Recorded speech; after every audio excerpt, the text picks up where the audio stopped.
Les agradezco a ustedes mucho la presencia. No voy a hacer una charla, digámoslo así, protocolaria, muy formal. En realidad el estilo mío es más bien de provocar, ¿ya? No de dar, como quien dice, marcos de referencia para que la gente tome un partido u otro, sino para que se cuestionen, para que se pregunten a partir de las propias preguntas que yo mismo me hago y que pues en mis 73 años de existencia, que los completé ahora el 12 de octubre, ¿ya? Pues apenas voy tratando de aprender y sé que nunca se termina esa faena. El propósito es simplemente compartirles a ustedes, como lo había convenido con el amigo Duan, de que algunas experiencias de este paisano, ¿ya? Con los libros. De ahí que me haya traído pues algunos a los cuales le pude echar mano así rapidito y que son libros que tienen algo de historia y que han marcado mi propia existencia. Antes de entrar pues ya bien en materia, lo que sí quiere decirles, soy nacido aquí en Santa Rosa un 12 de octubre del año de 1945, ya había terminado la Segunda Guerra Mundial y bueno, se encontraba el planeta al portas de una situación que todavía no se acaba de superar, que se ha llamado la Guerra Fría, ¿ya? De manera que mi propia existencia está marcada dentro de esa época, la época de la Guerra Fría, y todavía tratamos de hacer esfuerzos por desmontar algunos de los paradigmas que llevaron a la humanidad a una división por los gustos y por los intereses y por las necesidades referidas a los dos grandes sistemas socioeconómicos que en el mundo han sido. De una parte el sistema capitalista y de otra parte el sistema socialista, que tuvo su debacle mayor con todo el fenómeno de la descomposición, disolución de la Unión Soviética, luego con la superación de la división alemana, etcétera, etcétera. Nací aquí en Santa Rosa, en una familia de clase media bien establecida. Mi padre era notario, ¿ya? Vivíamos en ese entonces y nací en la carrera 10 entre 14 y 15, ¿ya? Y después vivimos y ocupamos otra residencia ahí diagonal a los bomberos y finalmente antes de trasladarnos a Calarcá también pues vivimos acá al frente de lo que hoy es la economía. De manera que tengo mis raíces puestas aquí en Santa Rosa, quiero entrañablemente esta tierra, no me canso de decir que aquí nosotros vivimos en un paraíso muy mal administrado y un paraíso frente al cual la gran mayoría de las personas ni se dan cuenta de que existe ni que es de esa tal naturaleza, cosa que nos hemos percatado mucho, sobre todo con el colega y amigo Jaime Fernández Botero, cuando hacemos nuestros recorridos por las veredas y por los diferentes caminos y decimos, bueno, esto hay que llevarlo luego a las personas que están allí en la ciudad y que no se apropian y no se apersonan de toda esta variedad de paisajes, de población, etcétera, etcétera. Bueno, en fin, pero el tema no es ese de mi parte de vida y de mi biografía, sino de mi relación con los libros. Y esa relación con los libros se marca, en primer lugar, con los textos que uno estudiaba en la escuela. Y cuando digo la escuela, ¿a qué escuela podré estar refiriéndome? Piensen ustedes aquí en Santa Rosa. La Pedro.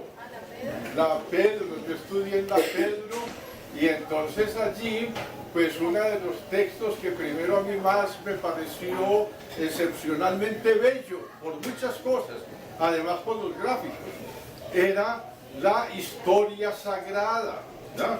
Esa historia sagrada tenía unas gráficas hechas a tinta china que realmente constituían una verdadera seducción. y todos esos relatos además fascinantes. Entonces podía uno con esos gráficos volver a revivir historias como aquellas de ese drama de Absalón, ¿no?, que queda por allá enredado en un árbol, los cabellos, y entonces ya luego lo pasan con una lanza, y entonces uno de ahí podía proyectarse a jijuemil escenarios y tejer jijuemil, digámoslo así, películas. Era fantástico en realidad. Ya cuando aprendí a leer en forma y podía leer, pues a ver, en mi casa siempre hubo unas circunstancias que podría uno decir eran de polos.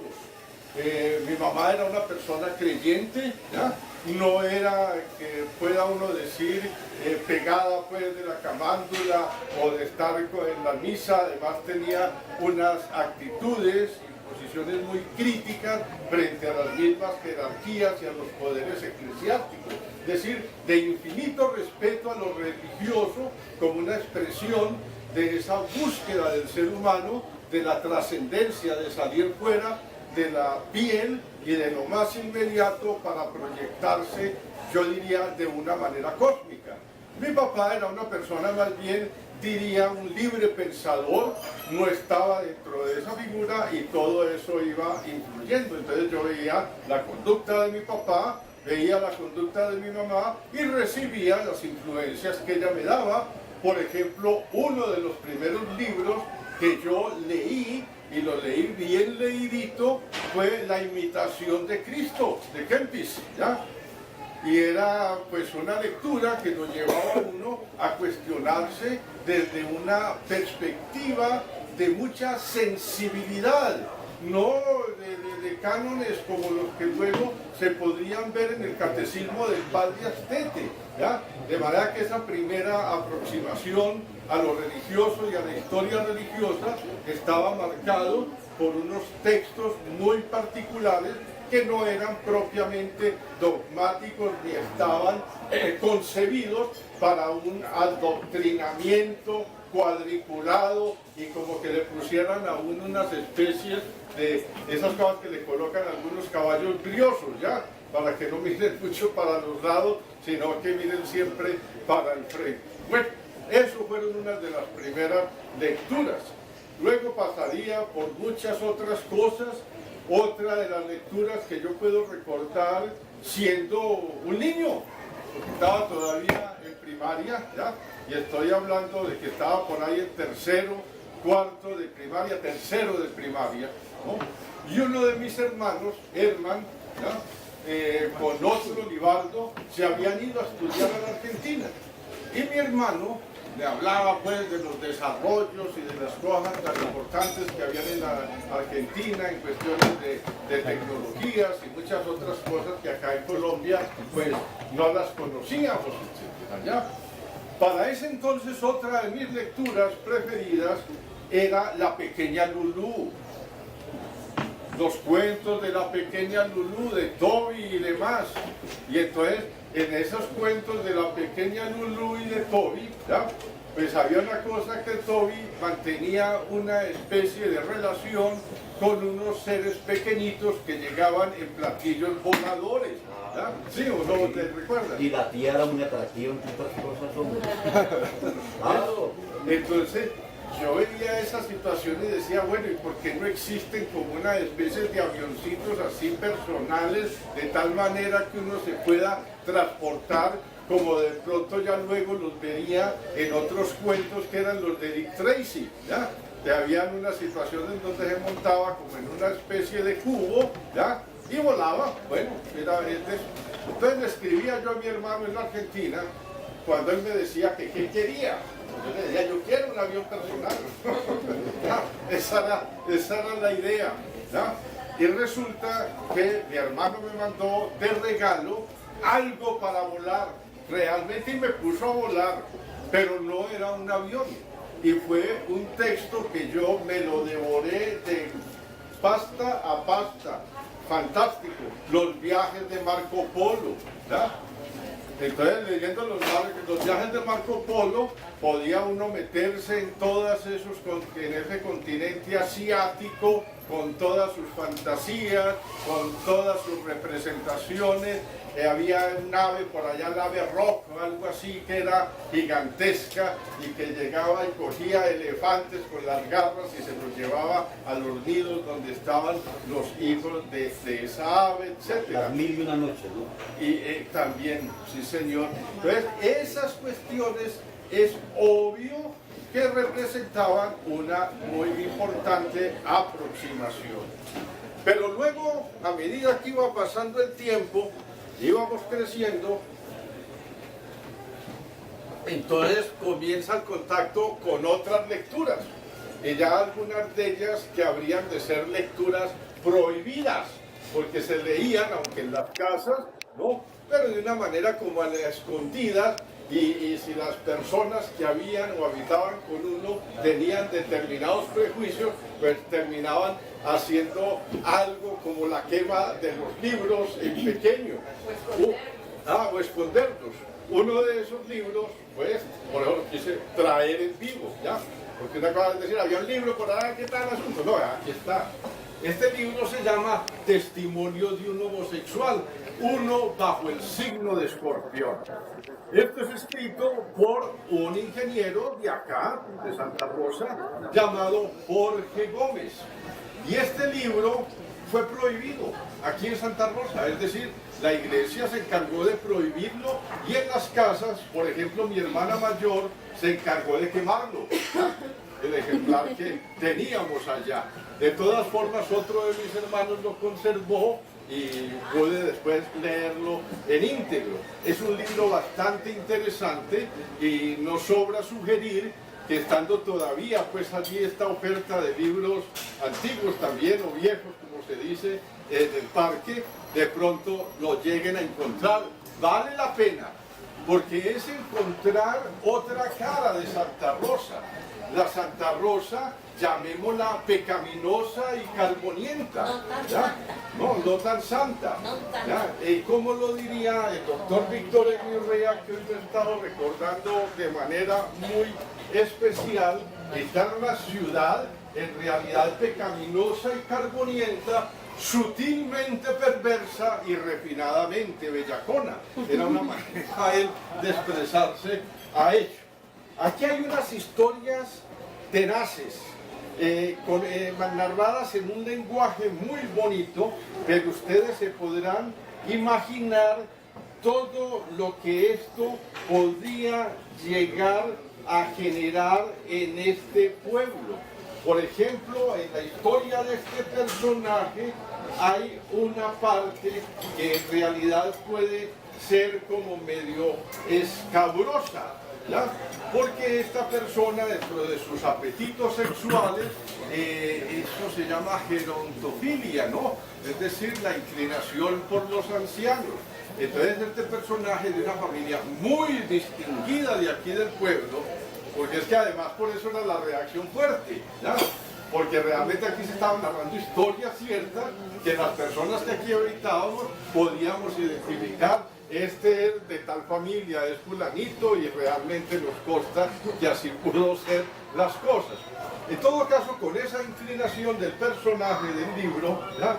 Del nacido bajo Escorpión, el signo de Escorpión, el hombre madrugaba y madrugaba mucho a la misa esta, que es la primera que se hace, para irse detrás de los viejitos y las viejitas y accederlos sexualmente, ¿ya? De manera que eso, imagínense ustedes, y estamos hablando por allá de los años propiamente ya comienzos de los 50.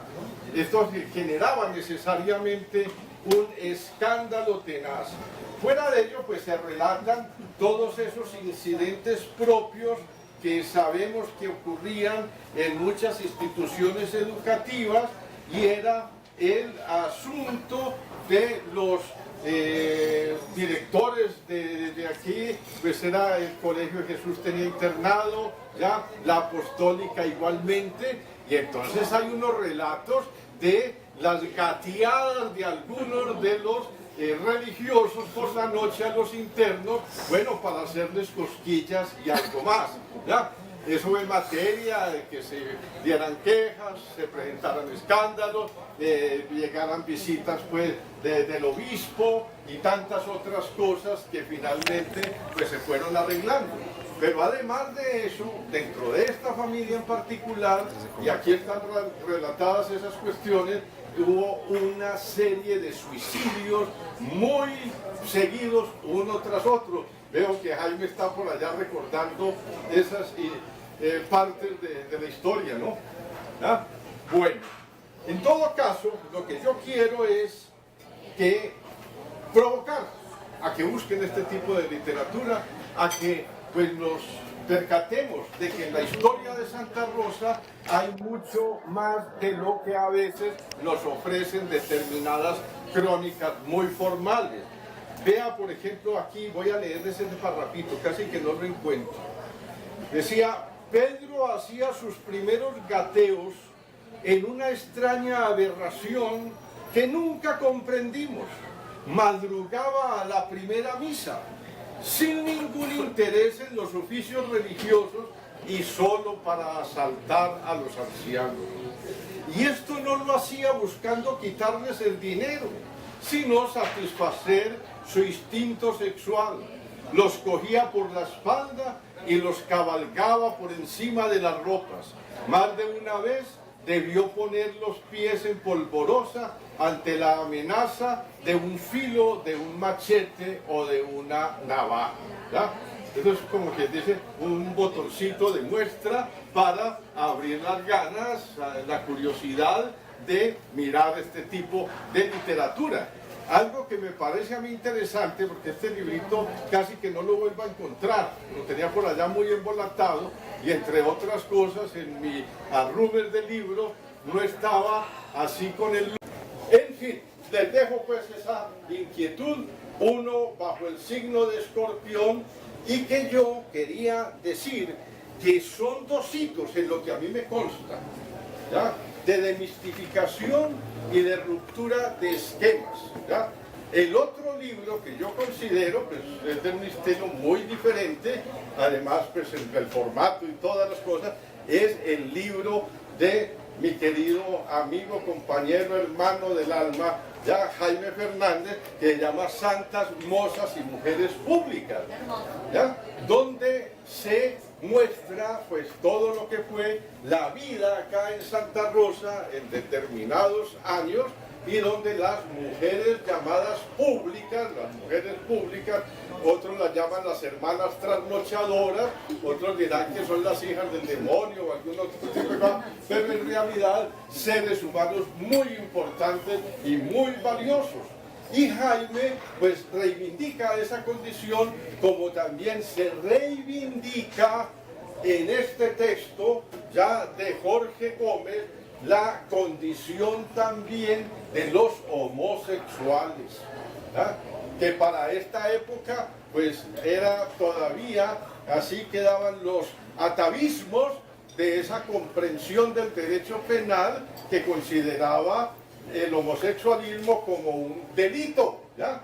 De manera que aquí se presentan las situaciones desde otra perspectiva, como también en este texto, que ahora más adelante Jaime tiene su exposición sobre ello, pues les introducirá con claridad sobre ese asunto, y es la reivindicación de la mujer que ejerce la prostitución, ¿ya? Y que no por ello pierde la condición de ser humano, ser mujer y tener un valor muy importante como humanidad. Yo a veces pienso que yo, de haber tenido otro tipo de atractivos, ¿ya? O demás, de pronto yo hasta hubiera ejercido la profesión, ¿ya? Pero bueno, no tenía esas virtudes. Bien, eso pues está ahí. Son algunos libros con los cuales realmente tuve relación en mis primeras fases o momentos de mi vida. ¿De qué te ríes, Titina? ¿Qué estás pensando? Bien, una cuestión de este libro de uno a un signo de Escorpio, que la verdad es que los protagonistas eran seres atormentados. Yo tuve oportunidad de hablar con uno de ellos y era una sensación de angustia, casi implorando una especie de explicación bajo ese proceso que nos tocó vivir, ¿no? De los cuales muchos de ellos no lo soportaron y terminaron suicidando. Y eran personajes, con el menos de que hablé yo, intelectualmente, con mucha profundidad, ¿no? Y hay una anécdota de un compañero, Leonardo, que en estos días murió, escribía allá en Madrigal, estaba a sacar hojitas y repartirla para despertar inquietudes, como dice Guillermo, y él se iba a vender esos libros a los pueblos del Valle. Y una anécdota, el un día no vendió sino uno, y lo mandaron hacia el mejor lector del pueblo, o el único lector del pueblo, y ese único lector del pueblo era la persona ciega, era ciego, y él fue el único que le compró el libro, ¿no? Entonces siempre asocio mucho el libro frente al drama de los protagonistas y esa anécdota que le contaba Leonardo, el mejor lector de ese pueblo era una persona invidente, ¿no? Eso no lo conocía. Sí, hablé mucho con Leonardo, era muy amigo de él. Lo otro que se trata aquí, porque también fue una familia muy allegada con mi familia también, Sí, ¿no? sí. Y uno de los otros aspectos que aquí se trata es el del incesto, porque hay toda una serie de relatos sobre relaciones incestuosas entre los hermanos, inclusive hay un capítulo bastante dramático y conmovedor, porque el papá en algún momento los cogió infraganti, ¿ya? Y entonces de pronto se apareció allá con un piquete de soldados a la casa y era para que se llevaran a uno de los muchachos a prestar el servicio militar y alejarlo del hermano. Y luego se relata toda esa historia del viaje del hermano hasta el cuartel, que hablan ahí de la ciudad de Las Palmas, yo creo que es Palmira, ¿ya? Entonces llega allá y el comandante del batallón de una vez lo saluda y le dice: yo conozco de tus inclinaciones y te las respeto. De manera que le dio, creo que fueron 5 días de permiso al hermano, ¿ya? Para que pudieran irse y estar juntos y demás. De manera que eso nos muestra también esas tensiones que han existido acá dentro de las sociedades nuestras entre determinados paradigmas o modelos de comportamiento en esa esfera de lo erótico sexual, que eso no ha sido ni tan plano, ni lo es, ni lo será. Es decir, son situaciones que están todavía sin resolverse y que falta, como quien dice, mucho trecho todavía por recorrer. Bueno, yo espero haber dejado por lo menos abierta la curiosidad sobre esto.